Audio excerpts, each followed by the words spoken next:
출애굽기, 성경의 두 번째 책인데요.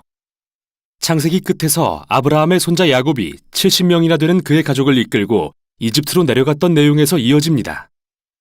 야곱의 11번째 아들 요셉은 이집트에서 두 번째 높은 총리 자리에 오르고 기근으로부터 온 가족을 구해내죠.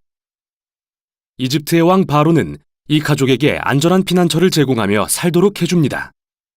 마침내 야곱이 죽고 요셉과 다른 형제들도 이집트에서 생을 마칩니다. 약 400년 후 출애굽 이야기가 시작됩니다. 출애굽기라는 이름은 전반부에 일어나는 이스라엘의 이집트 탈출 사건을 가리키고 후반부는 시내산 기슭에서 벌어집니다. 이 비디오는 전반부만 다룰 텐데요. 이스라엘은 수세기 동안 생육하고 번성하여 땅에 가득하게 됩니다. 이 구절은 의도적으로 하나님이 에덴 동산에서 인류에게 베푸신 복을 반복하는데요. 이 중요한 사실을 다시금 기억하게 하기 위해서죠. 인류는 하나님의 복을 죄와 반역 때문에 빼앗기고 말지만 하나님은 아브라함의 가족을 통해 온 세상에 그분의 복을 회복하기로 결정하십니다. 그러나 새로운 바로는 이스라엘을 축복으로 여기지 않고 오히려 늘어나는 이스라엘 이민자들이 권력을 위협한다고 생각합니다. 창세기에서처럼 인류는 하나님의 복에 반역하는데요. 여기서 바로는 하나님의 복의 근원인 이스라엘 민족을 멸망시키려 하죠. 잔인하게 그들을 노예로 삼아 강제 노역을 시키고 모든 이스라엘 남자아이를 나일강에 던지라고 명합니다. 바로는 지금까지 성경에 나온 인물 중 최악인데요. 그의 왕국은 하나님께 반역한 인류의 전형을 보여줍니다. 바로는 자신의 유익을 따라 선악을 재정의하고 심지어 죄 없는 아이들을 죽이는 일조차 선으로 여겼습니다. 이집트는 창세기에 나오는 바벨보다 더 악한 곳이 된 것입니다. 이스라엘이 이 새로운 바벨로부터 구해달라고 울부짖자 하나님이 응답하십니다. 먼저 하나님은 바로의 악함을 역으로 이용하시는데요. 한 이스라엘 여인이 자기 아들을 갈대상자에 넣어 나일강 위에 띄웁니다.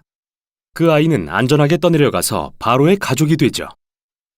모세라고 이름 붙여진 아이는 자라서 마침내 하나님이 바로의 악을 심판하시는 도구로 쓰임받게 됩니다. 유명한 장면인데요. 타는 떨기나무 가운데서 하나님이 모세에게 명하시길 바로에게 이스라엘을 보내라고 명령하라 하십니다. 하나님은 이미 바로가 거역할 것을 아셔서 여러 재앙으로 이집트를 심판할 거라 말씀하시고 또한 그의 마음을 완악하게 하실 것이라고 하십니다. 이제 우리는 다음 주요 사건인 하나님과 바로의 대결로 넘어갑니다. 그런데 바로의 마음을 완악하게 하실 것이라는 말은 무슨 뜻일까요? 이 부분을 자세히 순서대로 살펴보는 건 매우 중요한데요. 모세와 바로가 처음 만난 장면에서는 단지 바로의 마음이 완악했다고 적혀 있을 뿐 하나님께서 그 마음에 개입하시진 않습니다. 하나님은 그에게 5가지 재앙을 내리시는데 모두 바로와 이집트의 신들을 대적하는 것들이었죠. 그때마다 모세는 바로에게 겸손히 이스라엘 백성을 보낼 기회를 주지만 각 재앙이 멈출 때마다 그는 마음을 완강하게 하였고 더욱 마음이 완악해집니다. 스스로 그렇게 한 것이죠. 결국 또 다른 5가지 재앙을 맞게 되는데 이제는 하나님이 그의 마음을 완악하게 하시기 시작합니다. 이야기의 핵심은 이것인데요. 하나님은 바로가 그분의 명령을 거스를 것을 아셨음에도 불구하고 여전히 옳은 일을 할 기회를 주셨다는 것입니다. 결국 바로의 악은 돌이킬 수 없는 지경에 이르고 맙니다. 심지어 그의 고문들마저 제정신이 아니라고 여길 정도였죠. 바로 이 지점에서 하나님은 바로의 악마저 그분의 구속 사역에 사용하십니다. 바로는 자기 꾀에 넘어가 자멸에 이르게 하시고 그의 백성은 구원해 주십니다. 마지막 재앙이 이르고 6월절 밤이 깊어옵니다. 하나님이 바로의 악을 갚아주시는데요.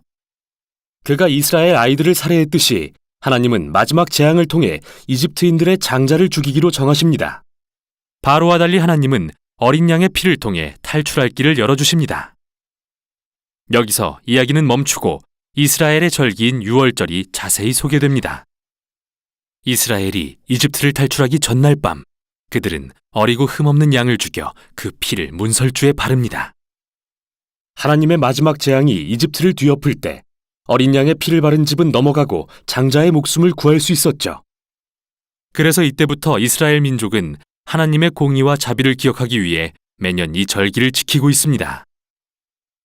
그러나 바로는 교만하고 거역한 마음 때문에 자기 아들을 잃게 되고 하는 수 없이 이스라엘을 놓아줍니다.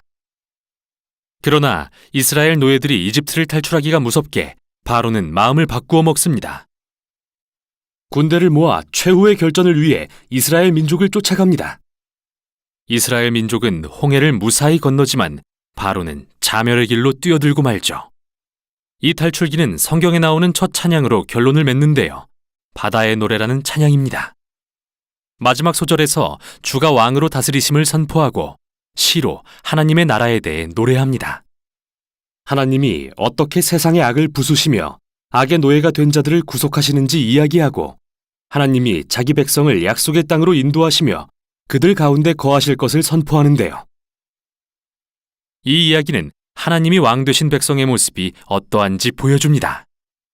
이스라엘의 찬송이 끝나고 이야기는 급변합니다. 이스라엘 민족은 광야에서 시내산을 향해 걸어갑니다. 배가 고프고 목이 마른 그들은 모세와 심지어 구해주신 하나님까지 원망하기 시작합니다. 이집트에서의 삶이 좋았다며 그리워합니다. 믿기지 않죠. 인자하신 하나님은 광야에서 음식과 물을 공급해 주십니다. 하지만 이 이야기들은 어두운 그림자를 드리웁니다. 정말 이스라엘의 마음이 바로의 마음처럼 완악해지기라도 한 것일까요? 더 지켜보기로 하죠. 여기까지가 출애굽기의 전반부였습니다.